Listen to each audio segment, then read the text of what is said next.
Glas kaže, prodajem kuću 5000 kilometara od Kratova. Rekao, taj čovjek ili stvarno mrzi Kratovo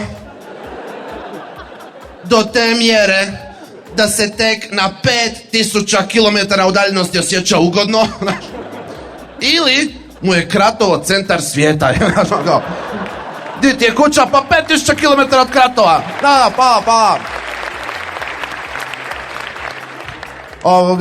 Volim gledat vremensku prognozu da bi znao kako se obučem.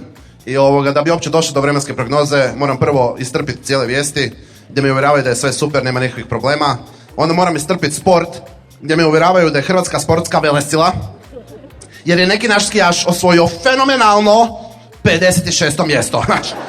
Jer da mi voditelj vijesti nije rekao da je to fenomenalno 56. mjesto, ja bi mislio da je to 56. mjesto. Od 60, jer su 4 pala. I sad završi i to i dođe vremenska prognoza, pojavi mi se meteorolog, sav sređen u dijelu s kravatom, mislim čovjek je profesionalac, zna šta radi, i krene on kao, područje ciklone, anticiklone, visinskog tlaka, rekao, pojma, nemamo o čemu ti pričaš. Ja sam htio neke informacije o vremenu, šta je ovo, on ne bi ni objasnio, ko ne zna šta su ciklone i anticiklone, te ne mora gledati vremensku prognozu.